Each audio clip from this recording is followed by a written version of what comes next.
Atta sits alone in the southern Pacific Ocean, roughly 160 kilometers southwest of Tonga Tapu, the main island of the Kingdom of Tonga. It is a steep, volcanic island, rising sharply from the sea, its cliffs dark and uneven, its interior broken by ridges and narrow valleys. From a distance, it appears solid and self-contained, surrounded by open water in every direction. The island had no permanent human presence by the mid-20th century. Centuries earlier it had been inhabited, but those settlements ended long before modern records began. What remained were traces of former gardens, wild taro, banana plants grown untended, and chickens descended from earlier domesticated stock. Rainwater collected naturally in rock basins. Seabirds nested along the cliffs. The land sustained life, but only quietly without human organization. Atta lay outside major shipping routes. Fishing boats passed far to the north. Commercial vessels had little reason to approach its rough shoreline. There was no harbor. Landing required calm seas and careful timing. The island's isolation was not dramatic. It was simply complete. Days passed with only wind, surf, and birds. Seasons shifted subtly. Nothing marked time except weather and light. For years, Atta existed in this state, known, named, and largely ignored. It waited without intention. When human presence returned, it would not arrive by plan or design, but by accident, carried by water and chance rather than choice. In the early 1960s, the Kingdom of Tonga was a small, closely connected island nation shaped by tradition, Christianity, and the sea. The country remained under a constitutional monarchy, largely removed from global political tensions, but also distant from economic opportunity. Life followed established rhythms. Villages were organized around extended families, churches, and schools. Authority was respected. Community cohesion was expected. Most Tongans lived close to the coastline. Fishing, farming, and small-scale trade defined daily life. Children grew up with practical knowledge rather than formal specialization. From a young age, boys learned how to handle boats, read weather, and work cooperatively. Swimming was common. So was an understanding of the risks the ocean carried. Education existed, but resources were limited. Schools emphasized discipline and religious instruction. For adolescents, especially boys, routine could feel restrictive. Leisure options were few. Radios were rare. News from beyond the islands arrived slowly and selectively. Travel between islands was part of life, but usually supervised and purposeful. Small boats were used for fishing or short journeys. Navigation relied on experience rather than instruments. Weather forecasts were minimal. The sea was familiar but never casual. By 1965, Tonga was on the edge of change. Modern influences were beginning to appear, but daily life remained conservative and structured. Adolescents lived under close watch, expected to obey elders and contribute to household labor. Within this environment, restlessness was not unusual. The desire to test independence existed alongside strong social boundaries. When young people acted beyond those boundaries, it was often quietly, without expectation of lasting consequence. It was from this setting, not one of desperation but of routine and limitation, that 6 schoolboys would make a decision that placed them far beyond the reach of supervision, community, and immediate rescue. The 6 boys were students at a Catholic boarding school on Tonga Tapu. They were between the ages of 13 and 16. Some were related by blood, others by long familiarity. All had grown up within the same cultural framework, shaped by discipline, shared labor, and collective responsibility. None were trained sailors in a formal sense, but all were comfortable on the water. Their names were Mano Tota Sione Fatai, David Tevada, Stephen Tevada, Luke Vicoso, and Kolo Fekitoa. They came from ordinary families. Their daily lives were structured by school schedules, church services, and household expectations. Physical work was common. Cooperation was routine. Like many adolescents, they shared a desire for freedom that existed mostly in conversation and imagination. Stories of distant islands circulated informally. Atta, though uninhabited, was known by name. It carried no particular mythology, only distance. The boys did not leave with survival in mind. They did not pack supplies, navigation tools, or spare clothing. There was no formal plan beyond reaching another island and returning. What mattered was the act of leaving itself. It was a temporary break from supervision rather than a permanent separation. The boat they took was small and poorly equipped. It had a sail but no motor. There were no charts, no compass, and no radio. What they relied on instead was familiarity with coastal waters and the assumption that conditions would remain stable. Their skills were practical but limited. They knew how to fish, how to swim, and how to work together. They did not know how to navigate open ocean distances. They did not anticipate prolonged isolation. At the moment of departure, there was no sense of finality. The shore remained visible. The sea was calm. The decision felt reversible. That assumption would not last. The boys left Tongatapu in June 1965. The sea near shore was calm, and the boat moved without difficulty at first. They stayed close to familiar waters, relying on sight and experience rather than instruments. The coastline gradually thinned behind them, but there was no immediate sense of exposure. The Pacific at that moment appeared stable. As the day progressed, conditions changed. Wind strengthened without warning. The sail became difficult to control. The boat began to drift farther than intended, pulled by currents the boys did not fully understand. Attempts to correct course were limited. Without a compass or clear reference points, direction became uncertain. At some point, the wind carried them beyond the range where return by effort alone was possible. The shoreline disappeared. With it went the last practical connection to assistance. Night followed. The temperature dropped. The boat continued to move, driven by forces outside their control. They had no fresh water beyond what they carried, and no food prepared for more than a short outing. They could not signal for help. There was no expectation that anyone would immediately notice their absence. School schedules and household routines allowed time to pass before concern rose. The boys did not panic. There is no record of disorder or argument during the drift. They remained together, adjusting the sail when possible, conserving energy when it was not. What they lacked was choice. Direction no longer belonged to them. After several days at sea, land appeared. It was not the island they had intended to reach. Steep cliffs rose directly from the water. The shoreline offered no harbor, only narrow breaks between rock and surf. They had no certainty of where they were. But land meant an end to drift. It meant fresh water might exist. It meant survival was possible. Reaching the island required timing and risk. When they made landfall, it was not controlled or careful. It was necessary. Only after setting foot on solid ground did the full weight of separation become clear. They were no longer lost at sea.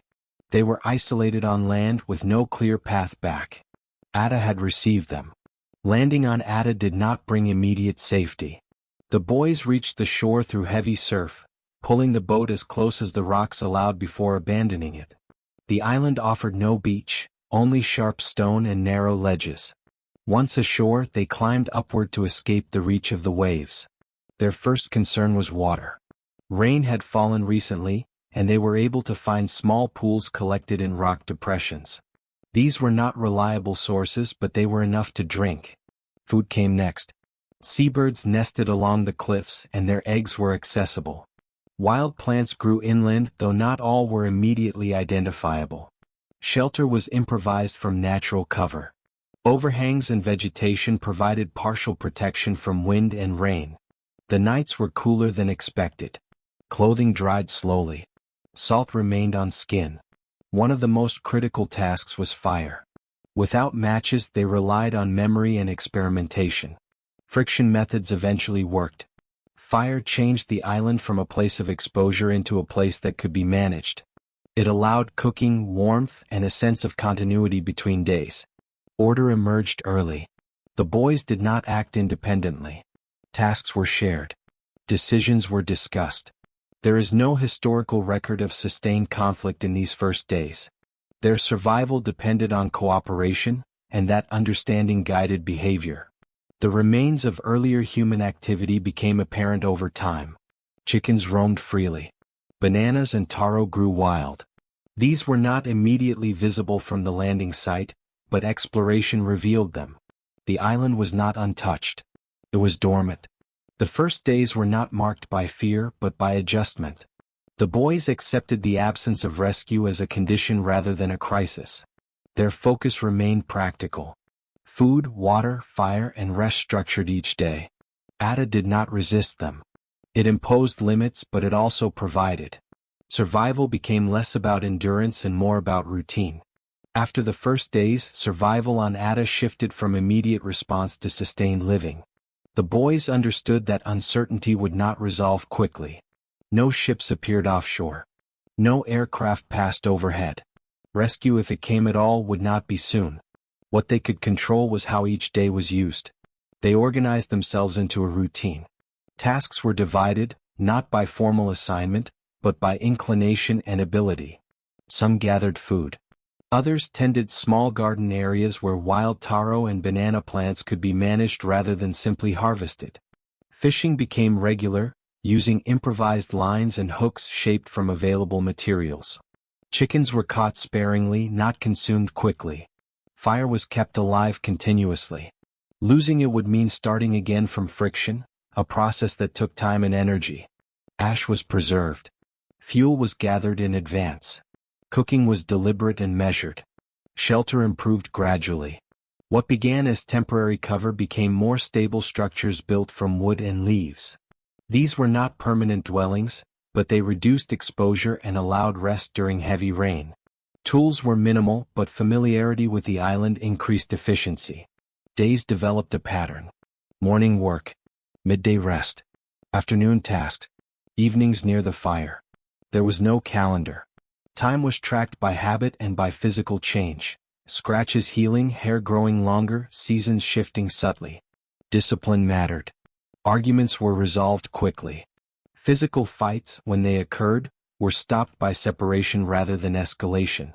There is record that one rule was enforced consistently. If conflict arose, the boys would walk away from each other until calm returned. Survival depended on cooperation, and they treated it as non-negotiable.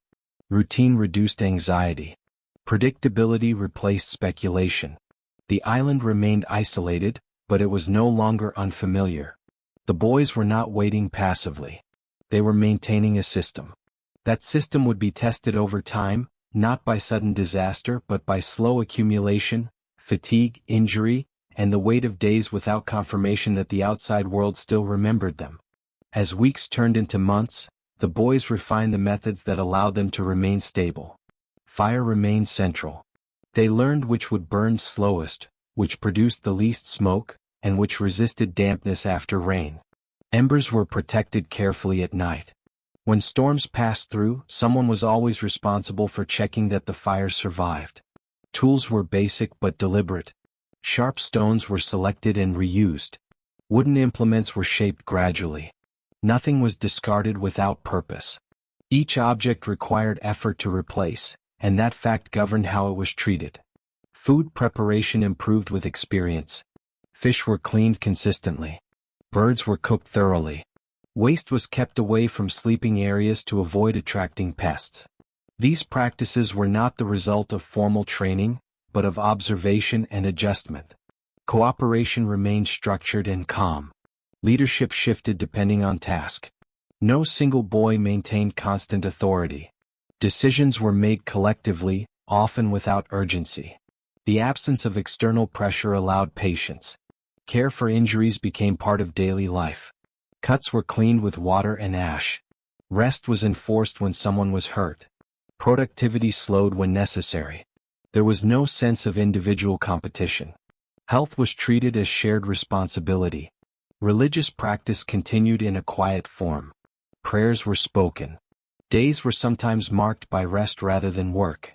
These moments reinforced structure and meaning without altering practical priorities. The boys did not attempt constant escape. They were aware of their limits. The cliffs were difficult to descend safely. The sea remained unpredictable. Without tools or knowledge to build a seaworthy vessel, leaving would likely increase risk rather than reduce it. Instead, they maintained visibility. Clearings were kept open. Smoke was allowed to rise during daylight. Signals were simple but consistent. Survival on Ada was not a struggle against chaos. It was a sustained effort to prevent small failures from accumulating. Cooperation was not emotional or symbolic. It was procedural. Over time, that procedure became normal. The island did not change, but their relationship to it did. What remained uncertain was duration. Without clocks or written records, time on Ada became indistinct. The boys did not mark days numerically. Instead, they noticed change through physical signs. Hair lengthened. Clothing wore thin. Calluses formed and hardened. Minor injuries healed and left marks. Seasons shifted gradually. Rainfall varied. Certain plants produced more consistently at specific times. Fishing success changed with water temperature and currents. These patterns were observed rather than measured. Knowledge accumulated quietly. Memory became the primary method of tracking duration. The boys remembered how long someone had been injured, how long since a storm had passed, how long since they had last seen any sign of human movement at sea. These estimates were imprecise but sufficient for planning. Psychological strain did not express itself through panic. Instead, it appeared as fatigue and silence. Conversations shortened. Energy was conserved. The island imposed repetition, and repetition narrowed attention to immediate tasks. Hope was present but restrained. Smoke signals were maintained, but expectations were low. No rescue attempts were visible. No distant engines or sails confirmed that anyone was searching nearby. The absence of confirmation did not lead to abandonment of routine. It reinforced it. The boys remained aware that they were not invisible in principle, only in practice. Ships existed. People existed. They were simply not passing close enough to matter. The island itself changed little. It did not deteriorate or improve. What changed was the boys' relationship to time. Days were no longer units leading somewhere. They were cycles to be completed. This endurance was not passive. It required attention, discipline, and restraint. Mistakes still occurred, but they were isolated rather than compounding. The system held. What threatened that balance was not environment but fragility. Bodies could be injured. Illness could not be treated beyond basic care. The margin for error was narrow, and it was always present. Eventually, that margin would be tested. The most serious disruption came not from weather or food shortage, but from injury. At some point during their time on Ada, one of the boys fell from a height while navigating the island's uneven interior. The fall resulted in a broken leg. The exact date is not recorded, only the consequence. The injury immediately reduced mobility. There was no way to set the bone with certainty, no splints beyond what could be improvised from wood and cloth. Movement became slow and painful. Workloads shifted without discussion. Others took over tasks the injured boy could no longer perform. Care became constant. The boy was kept warm. Food was brought to him. The routine adjusted around his limitations. There is no record of abandonment or neglect. Recovery was slow and incomplete, but survival did not collapse. This period reinforced how narrow their margin remained. Any further injury could have escalated beyond control. Infection, exposure, or additional accidents would have been difficult to manage. The island had sustained them, but it offered no redundancy. Psychological pressure increased during this time. Physical weakness introduced uncertainty that routine alone could not remove. Silence lengthened. Energy was conserved even more carefully. The boys did not speak of rescue often. There was no evidence that speaking about it changed anything. Despite the injury, no attempt was made to leave the island. The risk was considered too high. Stability, even limited, was preferable to open water. Time continued without markers. The injured boy improved enough to move again, though not fully. The group adapted once more. Survival remained possible but no longer abstract. It depended on continued restraint, continued cooperation, and the absence of further loss. Months passed with little change. The boys maintained their routines, but the psychological pressure of isolation became more pronounced. Days blurred together. Dawn followed dusk with no human acknowledgement in between. Nights were long, filled with the persistent sound of wind and waves, and the occasional cry of seabirds. Hope did not disappear, but it became quiet and measured. They looked for ships on the horizon. Occasionally, a distant sail appeared, but it never altered their reality. Signals were maintained, but there was no response. The island itself offered no signs of other humans. Silence was constant. Energy was carefully rationed. Fishing trips were timed for efficiency. Garden work was deliberate, avoiding unnecessary exertion. Even play was subdued. Conversations became functional rather than social. Small disputes were settled quickly, and collective effort continued without pause. Time passed in cycles marked not by calendars but by survival needs. Fire remained central. Water sources were checked daily. Food was managed to last. Shelter required regular maintenance. The weight of responsibility for each other never eased. Psychological strain manifested subtly. The boys became introspective. Moments of quiet reflection lengthened. Laughter became rare but not absent. Their resilience was not dramatic, it was procedural. Each day survived was a small affirmation of continued existence. The island, constant and unmoving, became a framework rather than a landscape. It offered resources and imposed limits. The boys understood it thoroughly. Their adaptation was no longer experimental. It was routine. Even in these months, no one succumbed to despair. There was no attempt to leave in desperation. Their survival depended on the system they had established. Order, cooperation, and quiet attention to the demands of life on Ada. Time, unmeasured, continued. After 15 months on Ada, the boys were located in September 1966.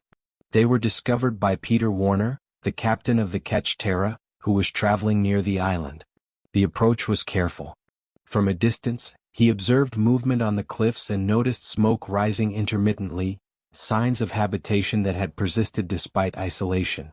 Warner landed on the shore and approached the boys without haste. They had not attempted contact beyond their smoke signals, but they were visible and aware of his presence. The boys were taken aboard the vessel, their condition assessed quietly. They were alive, alert, and capable, though physically thinner than expected and carrying minor injuries consistent with prolonged exposure and limited diet. No celebration occurred. Warner documented their presence, confirmed identities, and arranged transport to Tongatapu. The return was deliberate. No ceremony marked departure from the island. Ada had fulfilled its role as a place of survival, and the boys left it without further complication. Upon arrival on Tongatapu, medical attention was provided. There was no dramatization of their ordeal. Their survival was quietly noted as extraordinary only because of the duration and isolation. Records confirmed that they returned to family and school, gradually reintegrating into ordinary life. The discovery closed the immediate chapter of survival. The island returned to its prior state of uninhabited stillness. Life for the boys resumed within the normal rhythms of Tonga, though the memory of isolation persisted. The story of the 6 boys on Ada remains remarkable for its quiet demonstration of human resilience. No myths or dramatic interventions shaped their survival. It was sustained through observation, discipline, cooperation, and an understanding of the environment. Each day was approached as a task, each decision guided by necessity rather than impulse. Historically, this incident provides insight into both the fragility and adaptability of humans in isolation. The boys had no formal survival training. They had no external support. Yet, they endured by adhering to patterns that respected the limits imposed by nature and by themselves. Their survival was not heroic in the theatrical sense, it was procedural, methodical, and consistent. Ada, once again uninhabited, stands as a silent witness. Its resources were sufficient but only when used carefully. The island did not rescue them. It offered the conditions that made survival possible, contingent upon the boys' decisions. The event quietly underscores the significance of cooperation, routine, and calm observation in extreme situations.